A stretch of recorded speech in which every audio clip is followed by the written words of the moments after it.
Hello, everyone, and welcome to P1 Broadcasting. It's Murph, it's Jacob Collins, and you know what that means. It's Monday Night Indy Open, top split time live from the Mid-Ohio Sports Car Course.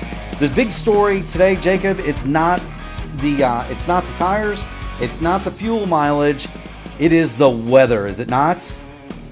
Yes, we do stand a chance of seeing some drizzling, if nothing else, coming into this race. From the looks of the weather report, we should see about a little bit of rain in about 20 minutes or so. You know, and that would be a first. We have not yet seen rain in the iRacing service for the Indy cars, but today may very well be the day. Right now in qualifying, we note that it is mostly cloudy. It is 73 in the air, 98 on the track, but there's the humidity number, 91.1%. Collins, and she's a climbing. Yeah, it's no doubt going to be something that people are looking out for over the course of the race. We'll have to see if it gets to the point where wet tires come into it, but if nothing else, it will be an entirely different approach in terms of how drivers are tackling this track.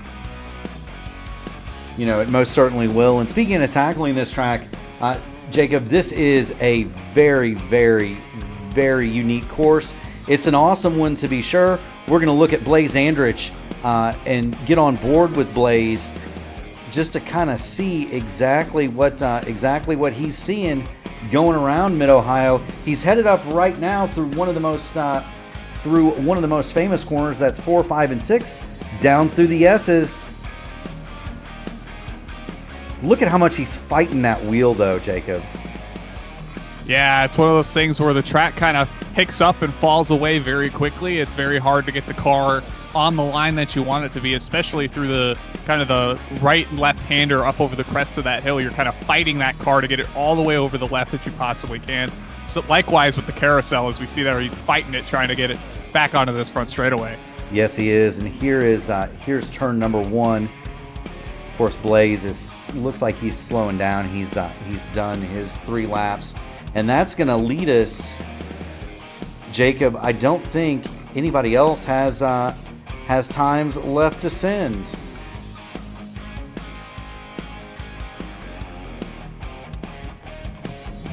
So with that said, we'll kind of give you an overview of the Mid-Ohio Sports Car Course. You've got kind of a short front straightaway, leads into a sharp 90-degree left-hander. Should be about 4th gear, Collins.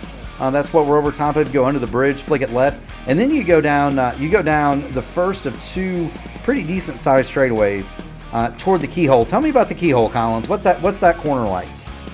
Well, up until recently, it's a fairly bumpy corner. You'd see a lot of cars kind of bounce their way from the inside to the outside as they kind of go down the hill out on the exit of that corner. It's very tight.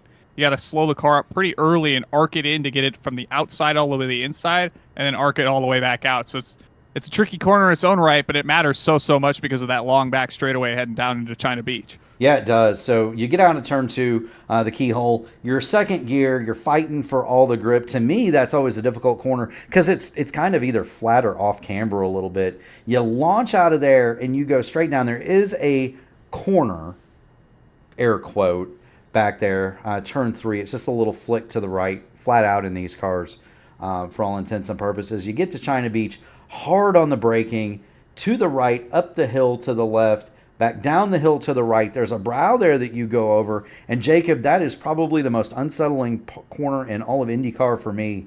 I have a difficult time even cresting that thing without spinning a car out.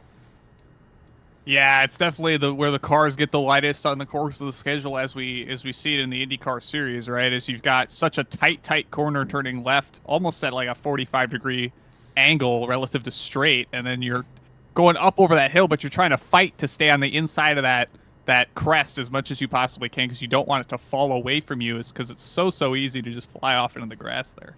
You know it is. You go through the S's. There's another part in the S's between 7 and 8 where the car wants to get really light because as you come off of 7, you're trying to fight to get the car back toward the racing line to set it up for 8. The track is falling away from you. It gets very light there. That's another potential trouble spot, as is turn 9. Thunder Valley down through between 9 and 10 is not a huge big deal. But turn 11, which is a quick left that sets you up for turn 12, which is known as the carousel, that's another passing spot and another opportunity to get yourself into some pretty big trouble. We do not, by the way, use the real-life starting line, so the starts will take place at the start-finish line and not at the alternate start line on the backstretch in front of China Beach, just so everybody is aware. But I do tell you what we've got, Collins. We've got ourselves a starting lineup.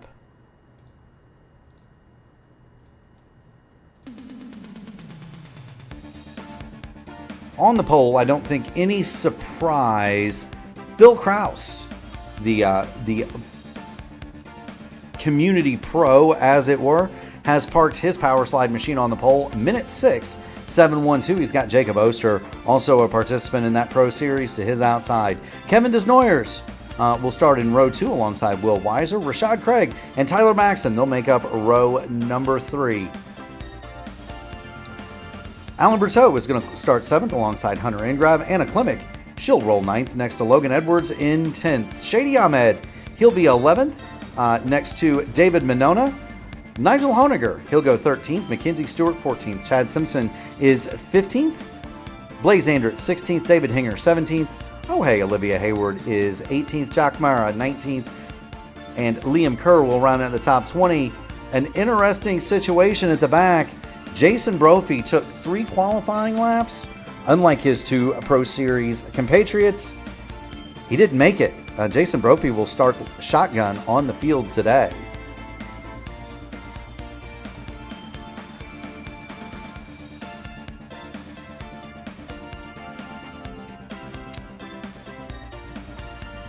So a pretty good looking field. It's pretty close together too there, Collins. Yeah, all things considered, the qualifying times here are usually pretty close together. It's mostly a matter of who can keep the tires underneath them, especially with some of those heavier braking zones. The tire grading over the kind of the crests of those hills gets a bit more demanding, especially as we see on a lot of people opting to take the red alternate softer tire here. You know, as much as that's the preferred tire, it's also one that you've got to manage a bit more because it is softer at the end of the day. But it's always interesting to see how people can get the time out of them. Yeah, it is. Looking at some of the cars, we have a really doggone awesome field here tonight. What is the strength of the field here tonight, Mr. Collins? I believe it was just over 4,000. I don't know if an exact number. It might have been 4,200, somewhere in that neighborhood. Indeed, and we've got a lot of varying teams represented here too, Jacob, from the power slides and the I5Gs up front. We've got one of the Fiercely Ford cars, Indy Alliance. There's a couple of Rogue cars in here. You've got Luke Mansky Racing and Logan Edwards, TMR for Anna Klimek, and so there are a bunch of different teams represented here too. And that's a big deal to see the participation continue to get bigger. Yeah, I think it's one of those things that we've kind of seen a lot of people kind of work their way through the Formula ladder in recency. Anna Klemek's a perfect example. She's made the rounds in the road to Indy, a lot of Indy Pro for sure. Makes her appearances Thursday night with us. It's cool to see that the IndyCar community and kind of the Formula ladder on the whole kind of grows a little bit. The longer we're around and we see new faces, new teams kind of come out here and show what they've got on a week-to-week basis, and that's part of what makes this community so great.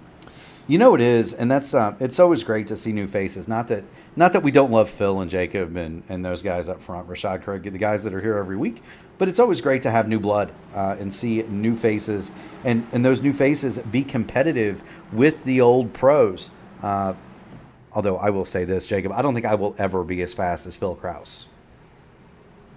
No, and I actually got the opportunity to at least witness Phil in the flesh at Road America last weekend. I was like, I swear I know this guy, but I didn't want to look like an idiot and think it was him, and it wasn't. So what was he running up there? Oh no, he was watching the IndyCar race last weekend. He was. Did he have himself a bratwurst and a cold Miller? Did he? Well, maybe we'll have to ask him because it sounds like he might have, at least someone in his party might have had a couple too many or something. So we'll see. Haha. There we go. Everybody's coming through. Green. The final corner. We've got green flag in the air. The race is on. Jacob Oster, Phil Kraus. They're going to battle down toward turn 1. Kraus is going to get in front of Oster. Everybody's going to make it through turn 1 safely. Down the straightaway toward the keel. Oster's going to look for the outside. Desnoyers thought about getting in it too, but backs out of it. Yes, he does. Now, this is going to be interesting. Jacob Oster's going to get around Phil, going through the keyhole down toward the backstretch and China Beach. Off.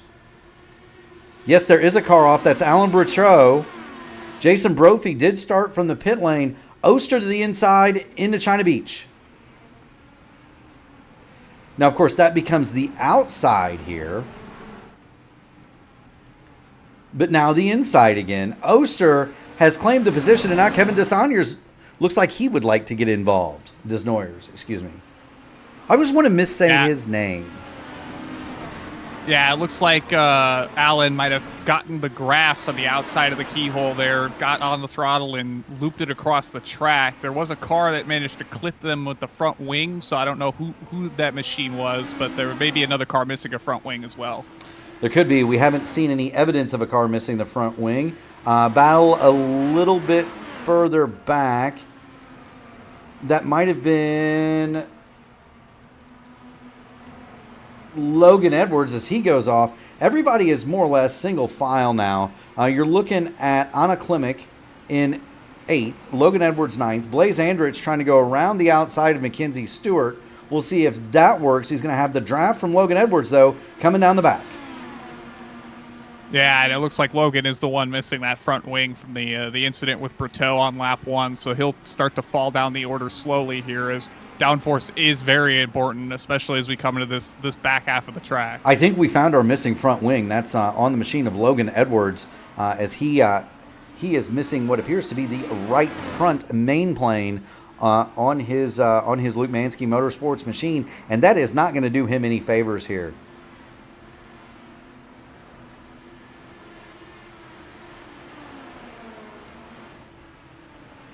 Go ahead and get the timing and scoring up.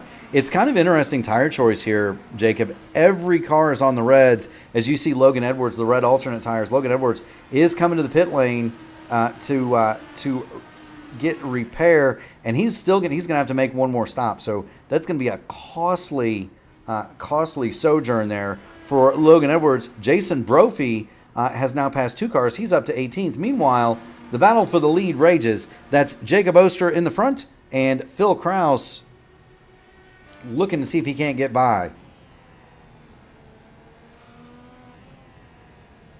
On board with Phil.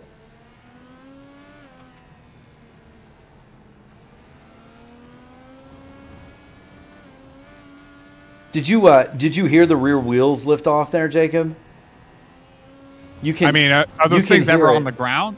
Yeah, you can hear it, fans. If you listen really close to Phil, you can hear the rear wheels lift off the ground in certain places. Not right there around the carousel and not right here, but just listen to the engine noise, especially as he goes through the China Beach section and comes over the hill. We'll stay on board with him. Kevin Desnoyers, he'll take the fastest lap, minute 7:09, minute 7:09. That's hauling the mail in race pace, but he is firmly ensconced in third, about a second behind this battle. All right, here we come to the part I was talking about, Jacob. We're going through turn 3, down toward 4, 5, and 6. That's China Beach, which is the sand on the left that Michael Andretti very famously flipped through. Here we go, over the hill.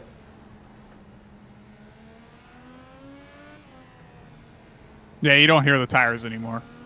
Yeah, well, there you heard it. There you heard it into the 789 complex. But you're going to hear that, and that's so unsettling when they lift off like that. There's the battle for the lead. Jacob Oster has it. Phil Kraus second. Kevin Desnoyers is third, and Desnoyers has begun to close on Phil Kraus. It was nearly a second. Now it's down to 7/10, and so we'll keep an eye on that. If there is rain to happen here, Jacob, when do we think that might hit? Well, according to the radar, we're supposed to start seeing it right about now, Mark. And is that heavy rain? Is it light rain? Does it say? I know in the sports cars, it'll kind of tell you based on the color what kind of rain that's going to be. And It does look pretty light. okay, so we may So be it's on a spectrum of blue to pink, and it's blue. gotcha. And so it could be a situation where we may not even see rain tires, although they are available. We're looking at fourth, fifth, and sixth here. That's Tyler Maxson, Rashad Craig, fourth and fifth, and the car kind of in the background that you see just about a second and a half behind this. That's Hunter Ingrav. Of course, he finished on the podium last night in the Votive IndyCar Oval Series. Shane Coker in amongst the fans here, and we do thank you. Shane, for tuning it in. If you haven't already, make sure you smash the like button on the video, ring the bell to subscribe to P1 Broadcasting, and be notified of all of our future iRacing events. We are looking at lap 6 of 40. We're going to check on that weather as we watch this battle. The humidity is still climbing. It's up to 93.2%. Temperature's still steady though, Jacob.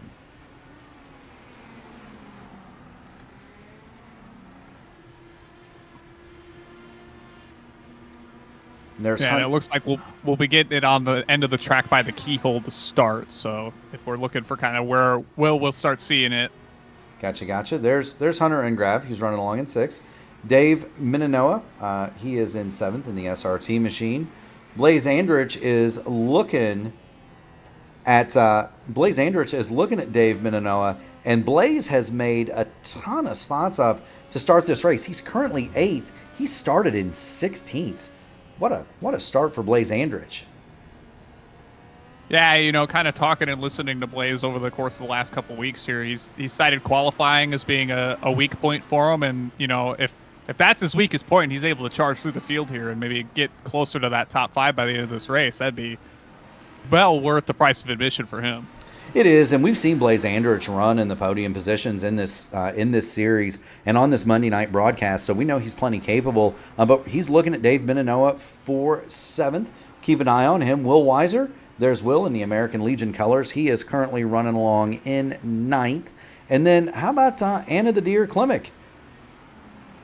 She's looking pretty good there in 10th in the Taylor Mills Racing machine, followed closely by Mackenzie Stewart and Nigel Honiger in 11th and 12th. So there are those cars as they run along as a trio. Behind them, Shady Ahmed, and there's Shady. He's in the Repsol Honda motorcycle livery today. Or is that the Arrows? Or is that the Repsol Arrows situation there? Jacob, you're the open wheel guy, not me. You're the formula guy, not me. Well, it looks like he's got a Porsche logo on the nose towards the front, so I'm going to suspect it's some sort of car livery. Aha, very good. So there's Shady Ahmed. Jack Mara runs along in 14th, and he is the number 2 car. That's a 65-14 Rogue I rating for Jack Mara. So he's got some work. To do.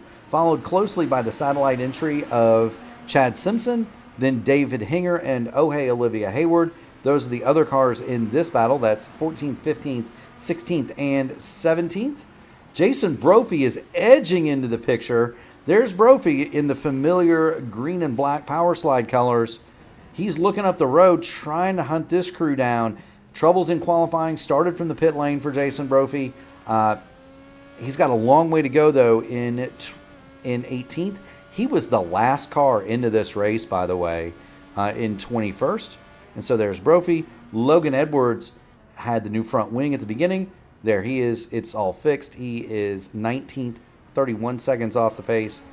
And then Alan Boutreau is 20th. And so there you have it. That's kind of that's our running order here. When do we anticipate that there might be stops? We're going to go to this battle between Andrich and Minanoa because Blaze Andrich and Dave Minanoa are staging what is the closest race on the circuit right now. This is 7th Minanoa, 8th Blaze Andrich as they head off toward the keyhole. And as you said, this is the area of the track we think is going to get wet first, Jacob? Yes. I think we'll probably see stops around closer to lap 20. I'd suspect that people are going to try to want to run these alternate tires as long as they possibly can. As we see Andrich. Whoa, he's going to get... Minanoa gets kind of shouldered off. That's going to put him out in the grass off on the beach. That's going to let Will Weiser through. So Dave Meninoa, he went from 7th to 9th just in one fell swoop there. We're going to get back and take a look and see what we can see.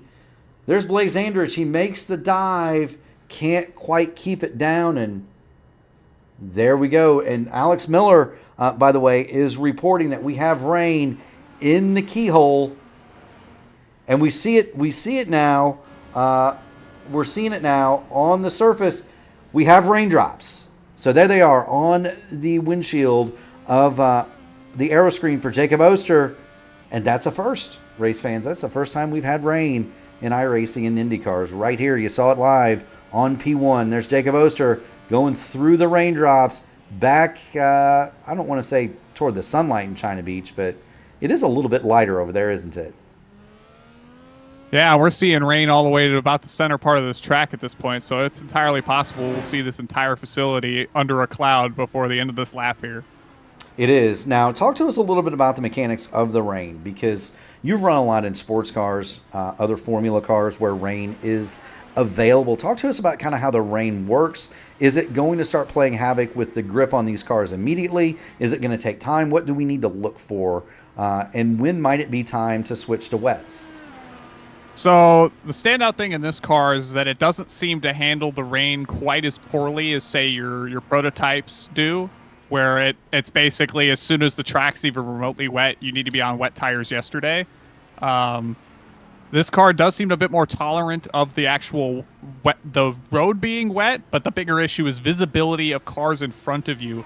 The kind of the dragon tails or whatever we're coining those things as, kind of the large spray nozzles that come off these cars with the open wheels at the back are huge, and it makes it very difficult to see things in front of you. You know, that we have those brake lights that kind of flash in wet conditions to attempt to give you something to see, but that's going to be the bigger issue, is visibility. And those lights are not on right now. We're gonna flip back and watch Mackenzie Stewart, Chad Simpson, David Hinger, and Olivia Hayward all go after it here.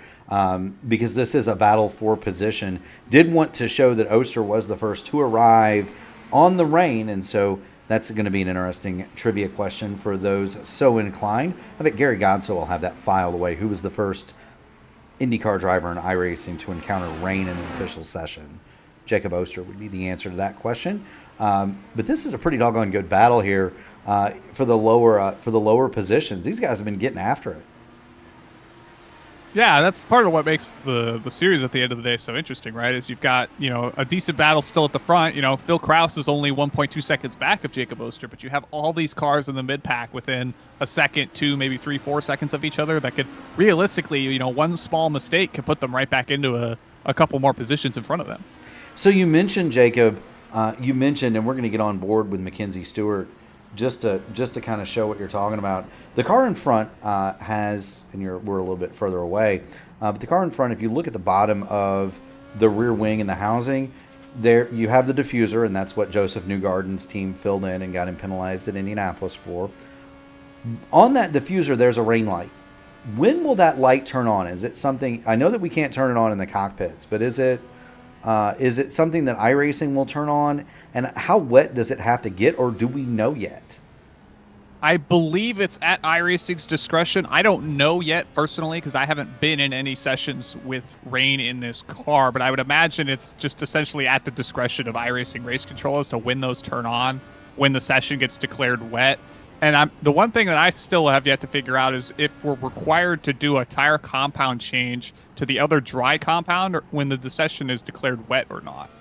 So normally speaking, at least in real life, if it's a rain session, if it's declared a rain session, all tire bets are off at that point in real life, correct? I believe that's the case, yes. Yeah, so I would anticipate it would be the same here, although it's not really raining hard enough. You can see the raindrops coming down, but there are no rooster tails was the word that you're looking for. That was the word that you were looking for, Jacob. There are no rooster tails on these IR18s as yet, and that would indicate that the track is still fairly dry, and it will stay that way as long as it does not rain extremely hard.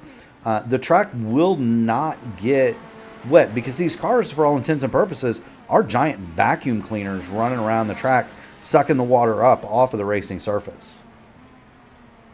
Yeah, absolutely. And it's one of those things that we kind of, the Darrell Waltrip vortex theory does hold some water, I guess, to some extent, in that, if you keep cars circulating on a wet track, it tends to stay dry where you're driving the cars. So you can stay out on slick tires for quite a while. It's usually when you lose the track, as they like to call it, is when you'll start to see, maybe a rain tire come out from people, as we see Mackenzie get kind of squirrely coming through turn 1 over there. Yeah, this is a great shot too from the drone. I am showing the weather here. It's still not at 100% humidity, so it's almost like a spitting drizzle. It's not really a hard rain, is it?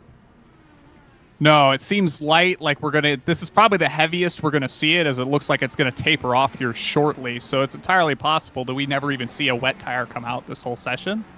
It is possible. It has not yet been declared a wet session. Here's Olivia Hayward. She's working on the back of David Hinger. This is 16th for Hayward, 15th for Hinger. This is the closest action on the racetrack. Mackenzie Stewart has fallen back off of the tail of Jack Mara. And so Mackenzie had been closing and now fallen a little bit further away. I'll tell you who's closing in. It's Phil Kraus. That lead had been as much of as a second for Jacob Oster. Phil's got the bit between his teeth, and he's closing down on Jacob Oster. Got him by 0.4 of a second that last lap through. Yeah, you got to wonder if maybe Phil had some intentions of running it longer here and maybe save some tire to try to push towards Jacob before the pit stop came in. Maybe this rain just came in at a time where he felt like it upped the ante as the rain starts to kind of die down here. We'll have to see if he's able to close this gap before either car has to make a stop. Yeah, we'll give it a shot. One of the things I kind of wanted to ask too, because again, you're the driver expert in these things.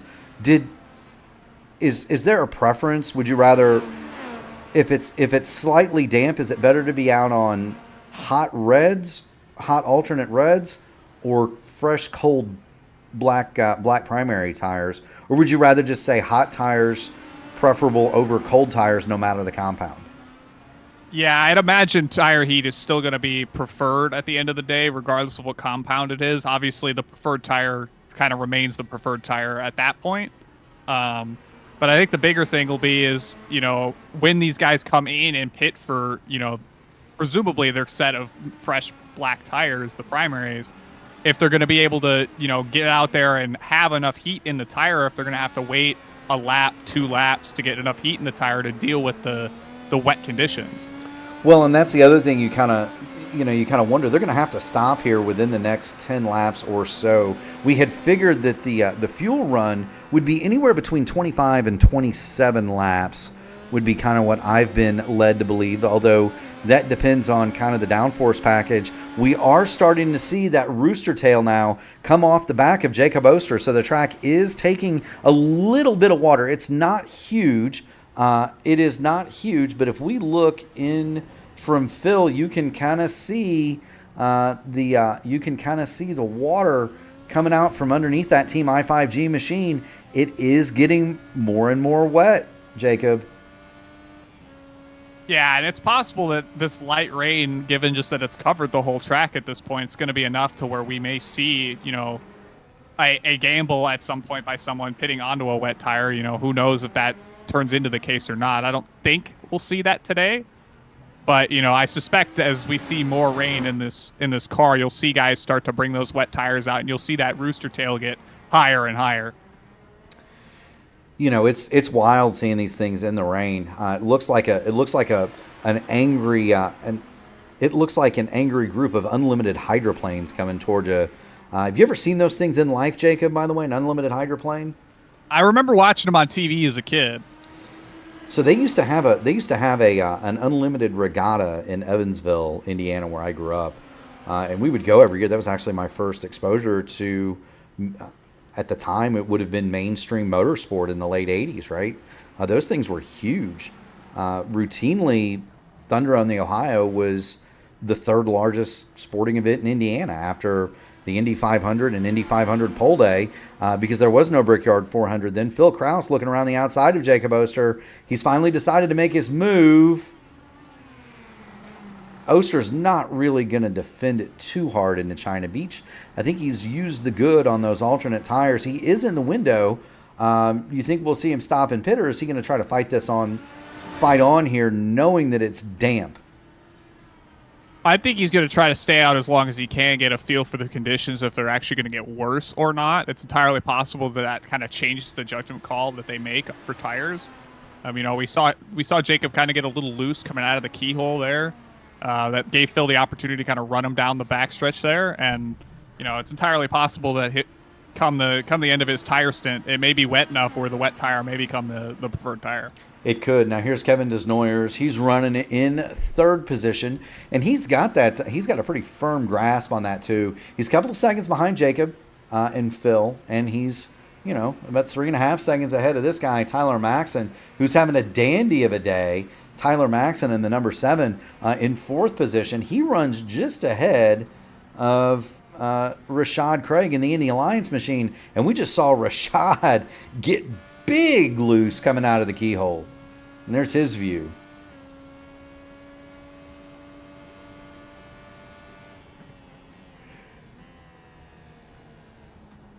Yeah, you've got to imagine even the slightest bit of wetness on that kind of that elevation drop through the keyhole has got to be about the hardest spot, aside from maybe these corners down at China Beach, in terms of getting the car back under power.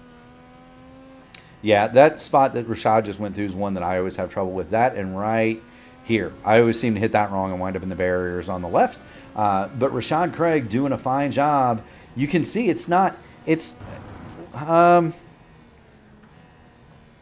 there's from inside his helmet. And you want to talk about not being able to see much, fans, that's what you see when you're in one of these things. You don't see much, do you?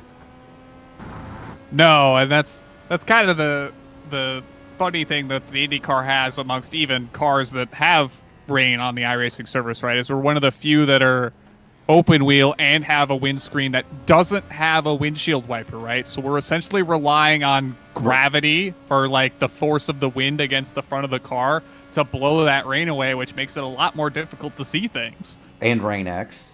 Don't forget Rain-X, right? But yeah, I mean, you're essentially you're relying on specialty glass products and healthy force of wind to keep that windscreen dry. Do want to report that Logan Edwards has caught the back of Olivia Hayward. Jack Mara, Chad Simpson have stopped. We do not know what tires they are putting on, but here they are. They are on, it appears as though Simpson has gone for the black primaries. Dave Monona has gone for primary blacks as well. Jack Mara is on primary tires. So nobody as yet has gone to the wets. No, and it looks like the rain's going to subside here for a little bit, if only temporarily, and then come back in. Well, hold on a second. So we'll have a slight dry spell. Hold the phone. Is Mara on the wets? Those look like gray sidewalled tires. Do we have somebody actually on the wet tires? He's got Phil behind him. Can you verify that? They're not treaded. You can't see tread on them. There's Mara, and that is definitely not a black sidewall, is it? Does not appear to be. So Mara. So Mara. It does also appear they have a new indicator when you take rain tires as well. Yep. So Mara is on wets. Simpson is on wets. Bruteau is still on the alternate red tires. Hinger is on wets, as is Dave Monona. Monona is coming back onto the pit lane, though, and so we'll see what he does. He may be changing off, and there you see we were correct. So Monona is getting off the wets and going back on the red alternate tires.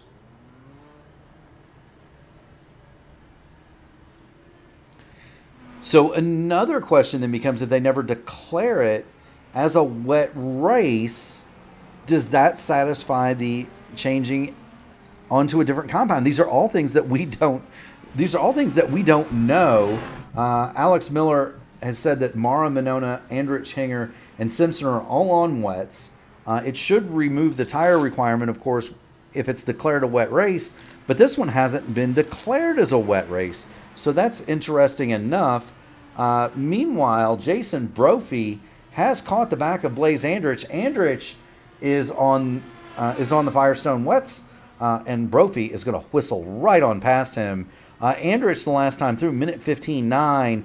Phil Kraus 1:11.9. Most of the drivers out there circulating in the minute 12, minute 13 bracket. So the wet tires are not faster at this point.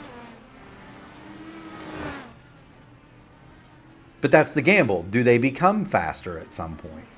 Maybe once the tread gets worn down a little bit, right, Jacob?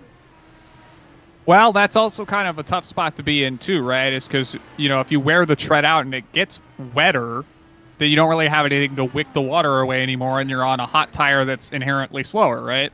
You are. Oster has come in and gotten wet tires as well. We have seen Dave Monona take the wets, come back out, and get new alternate reds. But here's Oster. Now, Oster is the first of the front runners that we would have seen give this a go.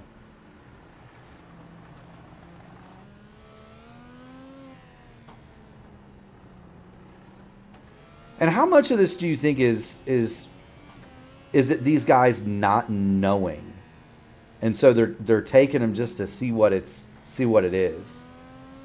I'm suspecting the way that the tire rule works is if you take a wet tire, it probably negates the necessity to take the other dry tire. Maybe that's what the tire, because they have indicators in the sim to tell you what tire people are on, and the drivers on the wet tire now have like a black outline with a red X through it, as opposed to like a colored tire like you would traditionally see.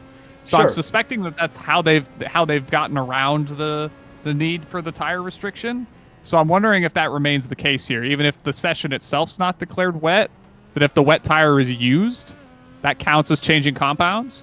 I would assume it does, and I think some of it may be, let's see what it does. You know what I mean? Blaze Andrich remains on those. He's at a minute 16 flat. Oster, again, is the first of the front runners. Now Rashad Craig has taken the wet tires. So Rashad is back out. His last lap, a minute 18.7, so he's getting them up to temp.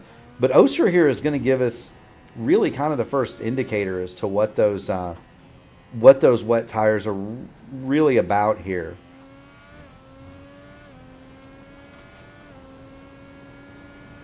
Bill Kraus remains out on his original set of alternates at this point on lap 25 here. Yeah, so he's due in.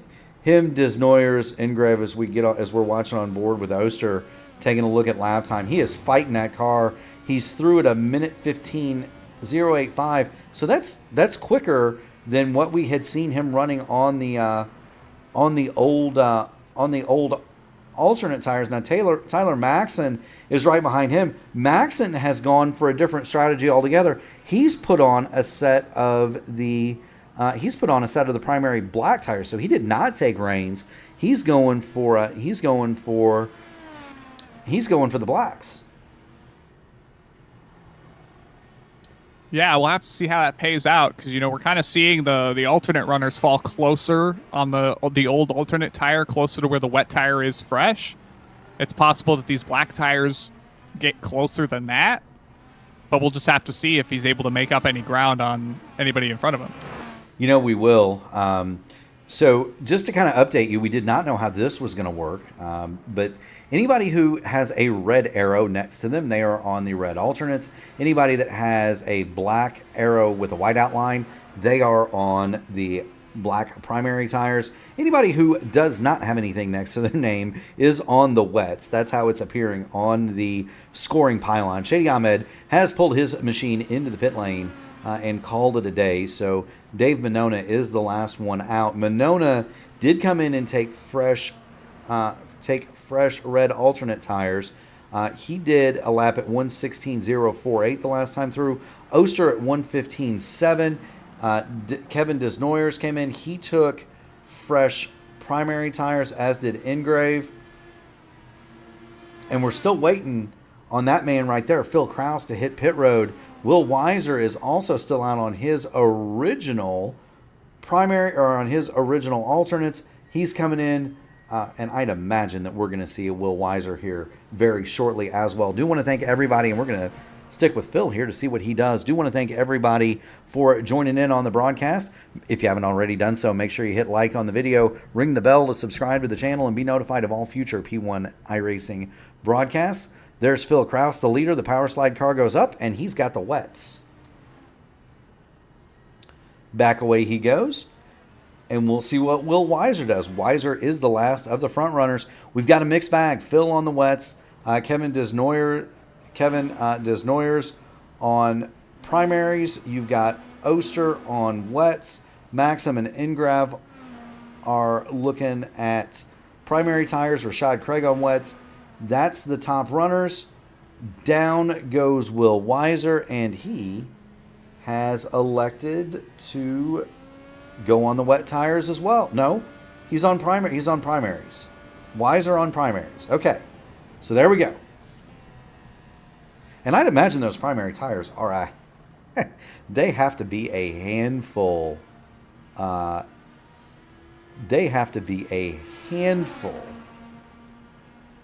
Jacob, in damp conditions when they're cold. I'd imagine that it's probably about as bad as it can get in terms of fresh tire, cold track. You know, I'd expect maybe fresh reds in the wet. Might be worse depending on the track. You know, Road America is one that comes to mind for me personally. But, you know, dry tire on wet track doesn't mesh very good. I know it firsthand. You know, I've been subject to the rain race start on slick tires, and it's not fun. No, it's not. Now, here's a not fun battle. You've got Jacob Oster on the wet tires. You've got Tyler Maxon behind him. Maxon is on the primary blacks. He's going to go through. Maxon that time, 1:15.469. He and Kevin Desnoyers, I don't know why I want to say his name wrong every time I say it, but Kevin Desnoyers,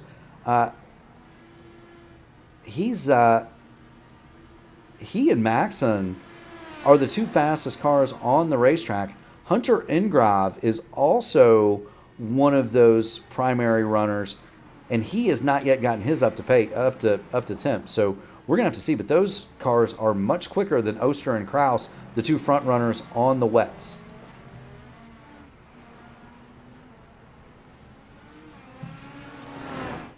It may also just be one of those things that we don't really know just at what point is the track wet enough for the wet tire to be faster, right?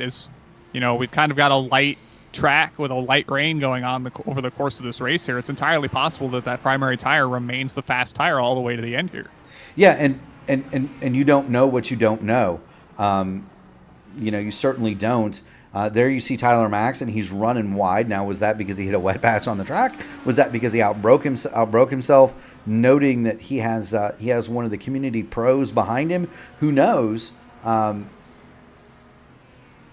can tell you that Jacob Oster's car looks pretty wild to drive it right there along in fourth spot. But you can see, too, different patches on the track, different colors.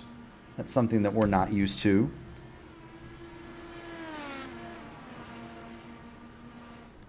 Yeah, you can kind of see the dry and wet lines forming over the course of the running here. And that's something to keep in mind too, right? Is the wet tire, to keep it within its best operating window, you want it to keep it off the dry part of the track, but you also don't want to hydroplane off the track. And there's so little usable track here at the Mid-Ohio Sports Car Course that you're kind of putting a bind a lot of these corners, trying to find where exactly to put your car to keep the tires in the right spot. You do want to also note Anna Klimek just made her way past Mackenzie Stewart. Now, that was a wet tire on primary battle. The wet tires won that one. Anna Klimek went through on Mackenzie Stewart, so move her up to 9th. Mackenzie Stewart back to 10th. She is about 5 seconds and a little bit behind Blaze Andrich there in 8th. So some work yet to do for Anna Klimek. but you can see there's not. I don't know that there's any sort of conclusion that we can draw. Go back to Phil. I've got everybody's last lap times up just so you can kind of see. Again, no carrot means rain tires. The black carrot with the white outline means dry tires. I don't know that there is any sort of a conclusion that we can draw here. I'm suspecting it's entirely down to the driver and the level of comfort they've got with their car in the current conditions to a certain extent. That's what's going to keep it interesting as we see some of these rain races unfold over the course of the coming seasons.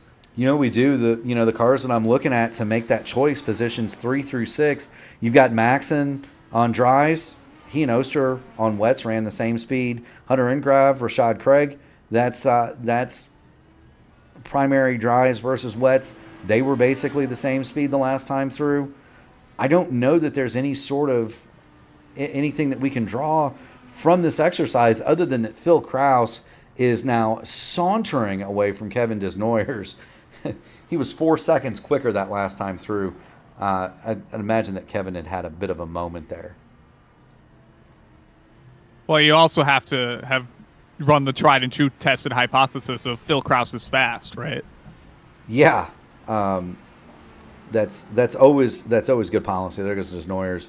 He rounds up Chad Simpson. He'll put him a lap down. So Simpson's going to drop back to a lap down to second place. Kevin Desnoyers. Simpson running along. He was one of the first adopters on that rain tire, and I got to wonder if maybe there's just not enough water going through those and they're shot, and that could very well be too. He was the second one in. Him, Jack Mara, and David Hinger are the lone remaining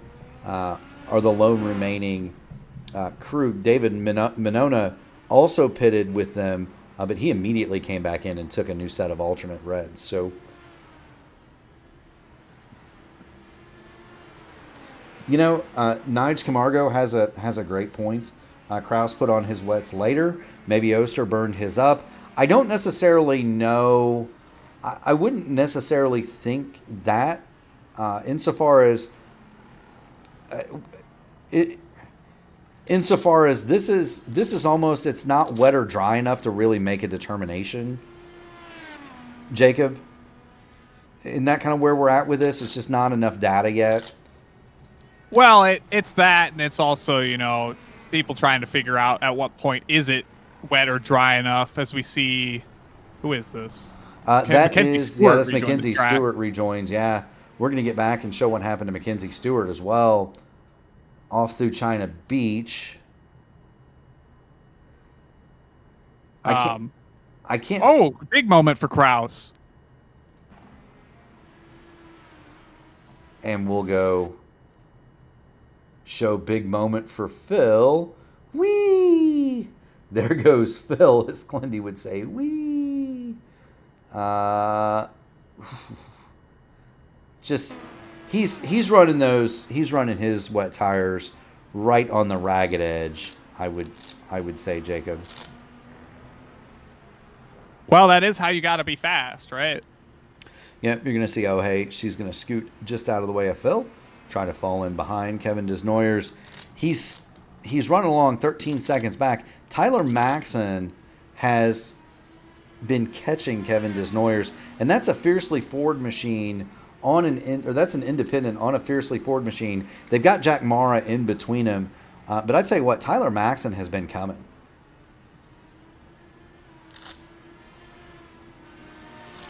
Yeah, and it's interesting to see kind of as the track seemingly is drying ever so slightly. Like there's a dry line forming, probably due to a mix of wet and dry runners, right? They're kind of covering relatively the same track real estate. So it's entirely possible that that dry line has remained strong enough there that these dry tires are going to reign supreme over the guys that took wets and are kind of in the mix in the midfield here. It's possible. Phil Kraus was just a hair quicker than Kevin Desnoyers. The last time. That's wets on primaries. The faster of the trio though was Tyler Maxon. He ran a 1:14.705 to Kevin Desnoyers, 1:14.941 to Phil Kraus, 1 minute 14.927 the last time through. Jacob Oster was in 1:16. I don't know that he's enjoying the wet tires as much, but he's fallen back, not quite into the clutches of Hunter Ingrave in 5th, but getting close to it. Rashad Craig, Oster, Ingrave, Craig, they're all in the minute 15s. And then you get back to Will Weiser, Blaze Andrich, Anna Klemic, 7, 8, 9. Those cars are all in the minute 16 bracket. Nigel Honiger, who runs in 10th, he's in a minute 17, 3:45. Jason Brophy, interestingly enough, is rapidly closing on Nigel Honiger. And so we're going to keep an eye on that battle because Brophy might be able to crack the top 10 after a pit lane start. And wouldn't that be a ton of fun? And hats off to Brophy, right? He started tail end of this field, was basically was the last car into the show, right? He's the 21 car of 21, and he's working his way through the field, making passes on a lot of cars that, you know, could just as easily have walked him the entirety of this race. You know, it's a statement. It is, and he's still on the lead lap. Brophy is, and there he is. He's running around. He's on the primary tires, which, if I had to give an edge to one or the other in these conditions, I'd have to say the primaries are probably a little bit better for everybody except for Phil. I don't think for Phil it matters. Kevin Desnoyers just ran a minute 12, 5:36. So Desnoyers and Maxon now are really catching Phil. If this keeps up, they're not going to have enough time to get there. Phil Krause 11 seconds ahead with 6 laps to go. Catching the man's one thing, passing him's another. I don't know if they got enough time to do it, but I think we've crossed that line now where the primary black tires, the dry tires, have the advantage, and you can see the dry line visibly now. Yeah, you've got to imagine a lot of that's in part to a lot of wet tire runners maybe wicking away the little water that was standing on the track, right? It's kind of blowing off that dry line and giving the advantage to those dry tires. You see Phil kind of dive to the inside to try to cool those wet tires down the front stretch there. You know, he's pushing these things for all he can give them, and, you know, Desnoyers and Maxon are 1 or 2 seconds a lap faster, almost 3 at this rate. Yeah, 2.2 seconds that last time through. Do they have enough time? 5 laps to go. They're going to catch Ohe here. Go by her. They should get her down the back. Interesting to note, I don't think Desnoyers and Maxon are really fighting each other all that hard. They're almost just in a conga line, knowing they've got to stay on that dry line to go fast. And, you know, they'll if they can catch Phil, they'll settle it among themselves, really. Yeah, you've got to imagine that they're not too keen to get into it to each other because they have a chance to catch Phil at the front, right? Correct. If it was maybe the situation of everybody's kind of equal stead at this point, and there's not that opportunity, maybe they get after it now and try to settle it amongst themselves. But there's that chance to go for the win, and, you know, you put that carrot out for them, they're going to chase it for as long as they possibly can. What's the guy in A Beautiful Mind, the mathematician? What was his name? Nash, right? The Nash theorem of economics. You do what's best for each individual and what's best for the group, and that's the answer. Right now, that's running nose to tail for Kevin Desnoyers and Tyler Maxon. They're P2, P3, and they are desperately trying to catch Phil Krause. 4 laps ago, they chopped another 2.5 seconds that last time through, down to 6.7. At this rate, they'll catch him coming to get the white flag. And realize that Phil Krause just put Logan Edwards down 1 lap, so they'll have to navigate through him at some point as well. Yes, they will. We'll go back to Phil Krause and show you what he's doing. There he is. He has gone past. He's gotten past Logan Edwards. He is on the wet tires. Those are definitely not the tires to be on at this point. He is still navigating the track. He's circulating at minute 13, 8:94 the last time. Desnoyers, a minute 11, 3:94 the last time through. So we're definitely going to see Phil Krause get caught. It's just when, and is he going to be able to hold him off once they get there? He's got 2 lap cars in between himself, and there you see him in the shot. Desnoyers and Maxon are still coming, but they've got the lap cars of Edwards and Mackenzie Stewart to navigate. Phil's got 3 laps to go, and there you see him going off the line, trying to cool those tires off.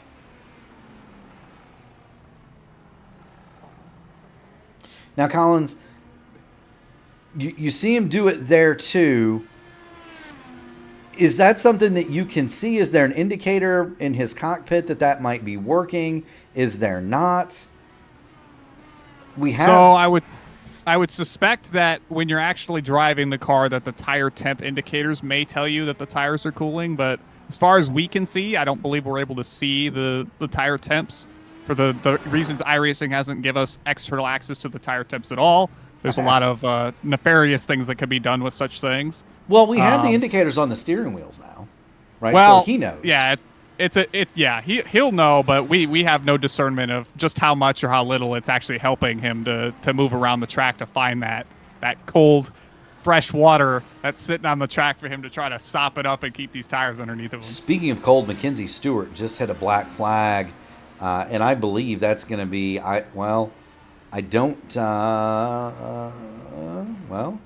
race control. I believe she has 3 laps to serve it, and there's not 3 laps left in her race, so she may be able to get away with that. It's possible. Meanwhile, Desnoyers and Maxon, they're going after it. Maxon has gotten by Desnoyers now. So Tyler Maxon has taken over second place from Kevin Desnoyers. Hunter Ingrav has gone to 4th, by the way, around Jacob Oster, who now runs 5th, and Desnoyers runs wide off the course. Yeah, he tried looking to the inside, thinking Maxon was going to kind of leave a lane to the inside there. Maxon runs wide, though. We've got a battle here. We do have a battle. These guys, by the way, 3 seconds quicker than Phil Krause the last time through. They need to get in line and stop battling if they want to catch Phil. At the same time, Phil Krause is looking back saying, go ahead, boys, fight it out. Keep going. And they've still got the lap car of Mackenzie Stewart in between them and Krause. So they've got that to navigate on top of each other. They should be making themselves more work as we got another car off the course. Cars everywhere. Yeah, that's... Mackenzie Stewart went down the pit lane. I believe that was Alan Bertreau that went wide there. No, it was Nigel Honiger. I take it back. But here's the battle. Tyler Maxon is there. Kevin Desnoyers is no longer a part of this. He's fallen 2 seconds behind. Is Tyler Maxon going to be able to ride those dry primary tires to a what could only be termed as a huge upset? He's out of push to pass now, but he's within a second of Phil Krause coming through China Beach.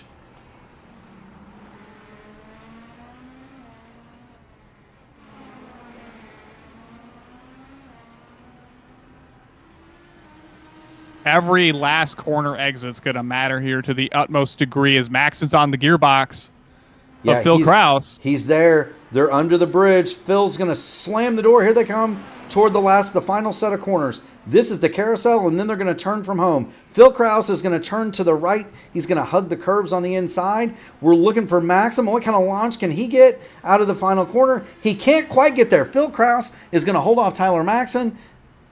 Kevin Desnoyers has lost half of his front wing, and so here he comes. He's going to limp it home to 3rd. Hunter Ingrav will be 4th, and Jacob Oster,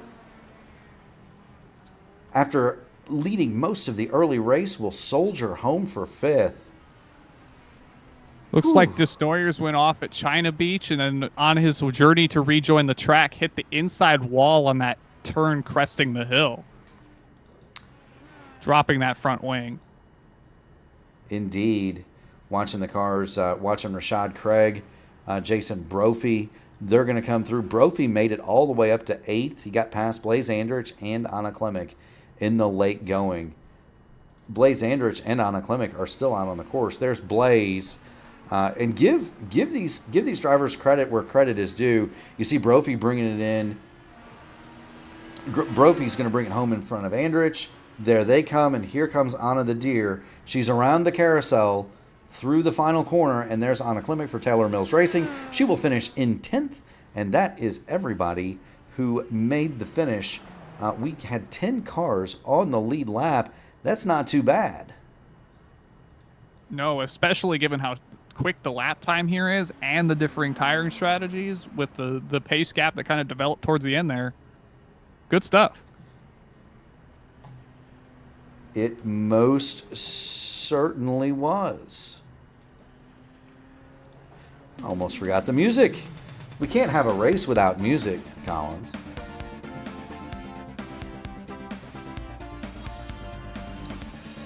For the win, it's going to be Phil Kraus from a hard-charging Tyler Maxon. Maxon nearly pulled the upset.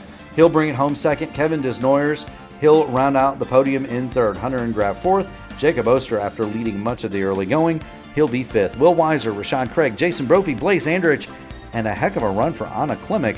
They're going to come home in the top 10. All of these cars on the lead lap. One lap down, Nigel Honegger, then Logan Edwards, Mackenzie Stewart, Olivia Hayward, Ohay 14th. David Benona is 15th. Chad Simpson in the satellite entry 16th. David Hinger 17th. Alan Bruteau 18th.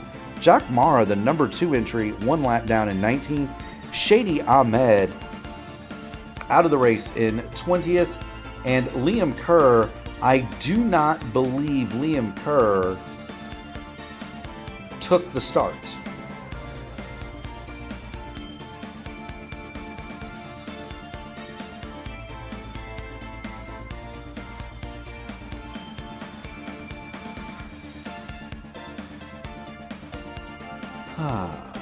My goodness, what a race. And that's what rain races are all about, right, Collins? That's what rain races are kind of all about, right, Collins? It's just a matter of making the right choice on tires, understanding what you need to be doing with the tires, how everything is affected. And kudos to all the drivers. We had a lot of different choices, and that made it exciting. We are waiting on the drivers. We know Kevin Desnoyers knows where we are, or his team knows where we are. Phil Kraus, also a regular in the broadcast. Don't know about Jason. We don't know about Tyler Maxon, though. We may have a first-time interviewee today, Jacob. Give these drivers always got to love your first. Moments. Yeah.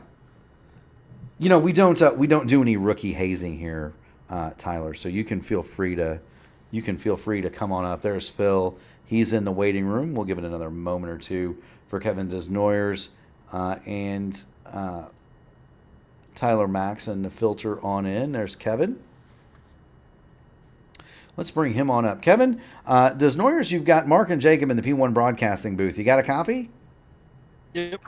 So we just got to kind of, start by asking tire choice. You were one of the earliest people to eschew the rain tire. You came back out on the primary dry tires. Kind of walk us through the tire choice. Ultimately proved to be the right one. Kind of walk us through making that decision in the middle of the race. It seemed as though the field was split kind of half and half. Yeah, I don't know. It just was a bit of a gamble. I didn't really know how long the transition takes, or if there was going to be more heavy rain. But I just figured I'd go primaries and gamble. If I crashed, it's a learning experience. So it ended up working. There was a dry line that ended up forming, but I just couldn't figure out the grip. No worries, Jacob. What do you have for Kevin Desnoyers today? How much do you think it has to rain for the point where the rain tires would come in? We know we kind of saw a light drizzle over the course of the whole race, and there was a little bit of standing water, and obviously the dry line came in. Is there a point at which you think it's like a shoe-in that the wet tire kind of rains out, or is there still just too much to know yet? I mean, definitely I think if it stays at that weather, with these cars being able to just push water out of the way with all the downforce it has, I think it can stay dry tires. It's pretty sketchy, but I think it's possible. But I think like if the radar ends up being like green rain, then I think things might start changing. And the paint wasn't slick enough to actually be slippery all over the track, which is usually the point at which you put on wet tires. Yeah, I mean, it was certainly exciting watching you and Tyler Maxon fight your way toward Phil.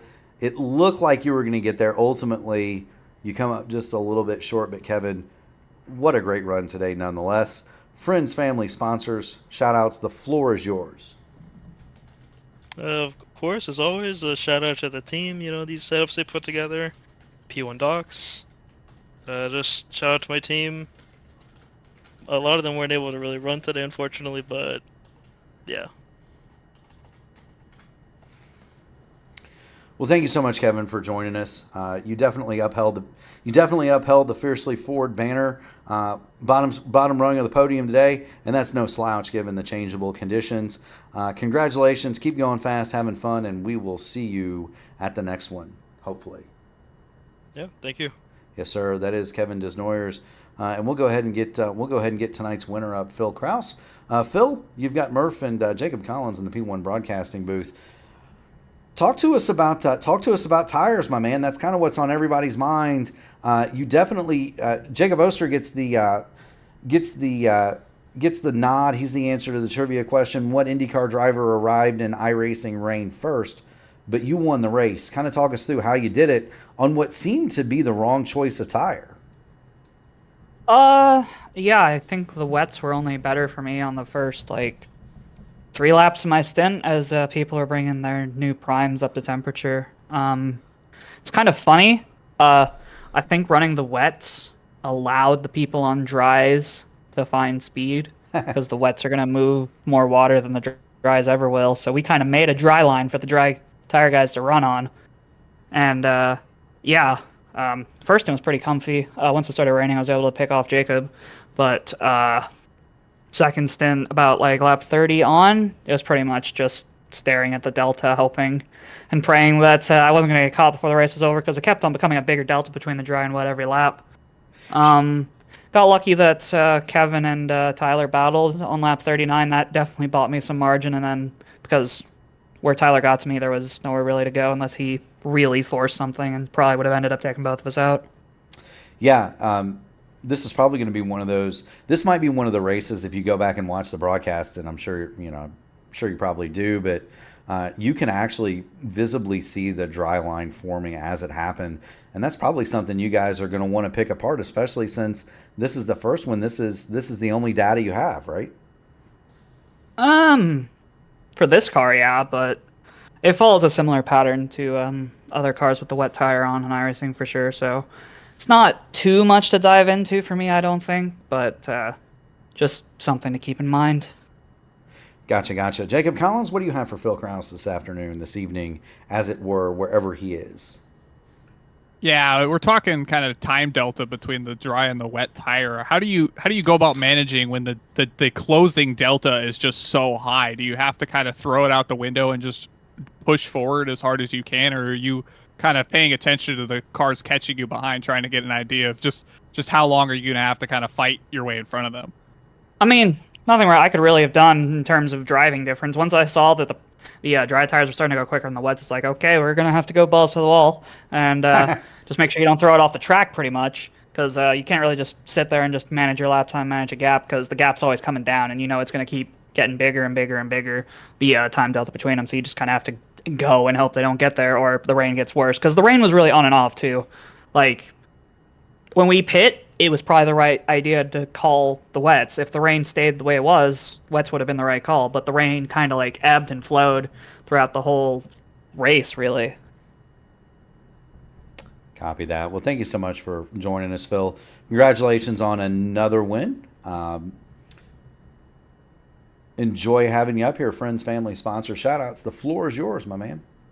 Oh, yeah, just everyone on Powerslide Motorsports and Team Hype for all the work they do week in and week out to make these race cars real fast for us to put a show on for you guys on the broadcast. Absolutely. We got to point out that Brophy started from the pit lane back there and he wound up 8th. So if that's not a ringing endorsement of what you guys got going on, I don't know what is. He passed a ton of cars. Yeah, he ran double dry, so he was able to make a lot of positions on guys who switched to wets at the pit stop. Gotcha. Well, thank you, Phil, for joining in. Have a great rest of your day. Keep going fast and having fun, buddy. Yep. Cheers. Yes, sir. That is Phil Kraus. He is the winner. We're going to go ahead and put Tyler Maxon up while we do the outro, because he is not in our Discord. I don't believe we did drop a link off for Tyler in the IndyCar Discord. If he is not around, if he's not in the IndyCar Discord, make sure you join that one. and then go ahead and join up with P1. We'd be more than happy to have you up in the booth anytime you're on the podium, Tyler. So congratulations are in order for him. As for us, Jacob, I learned a lot, and I learned that I have a lot. I learned a lot. I learned I have a lot more to learn. I also learned that rain is going to be something that's going to be a learning experience for us all. Absolutely, and the more learning experiences we get, the better we get. So hopefully that only helps us all grow. We do. You know, it was kind of interesting what Phil said at the end, that it was similar to other cars in terms of what he felt with the reins. You know, this is also something, you know, kind of keep in mind. You know, some of these guys, you know, my only experience in the rain, other than my only experience in the rain is the occasional foray into a prototype race, and it doesn't really rain all that much over there either. So there's really not a huge amount of opportunity to race in the rain. And so we're gonna, you know, this is gonna be something that's a learning experience for everybody. But do want to thank everybody who joined in. Congratulations to Phil, Tyler Maxon, and Kevin Desnoyers for being the first podium in an IndyCar rain race. We do want to thank everybody who joined in tonight, and do want to remind you, if you have not already done so, make sure you smash the like button on the video, ring the bell so that you can be notified of all future iRacing IndyCar broadcasts. Tomorrow night, Jacob, we've got a fun one. It is the Indy Fixed doubleheader from Daytona. Talk to us about what that's going to be like. It's going to be a whole lot of foot to the floor, a whole lot of many cars, many wide, and a whole lot of hands put together in prayer stance, because that's about what you're going to need to finish that one. You know, I kind of, you know, yesterday at Atlanta in the votive race, I managed to stick my car into the Sunoco sign at the end of pit road. You think we'll get anybody to clear the one at Daytona? I think that would be probably highlight of the season if somebody can do it. So if you want to be the car that does it, you've got to be out there tomorrow night, Tuesday night, Indy Oval, top split, Daytona.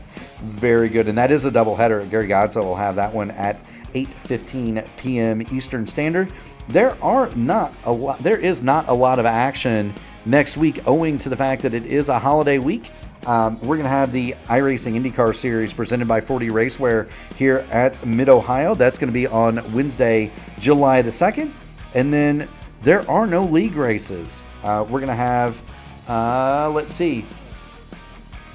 There are no league races on Wednesday. Horizon has the week off. In terms of AMA action,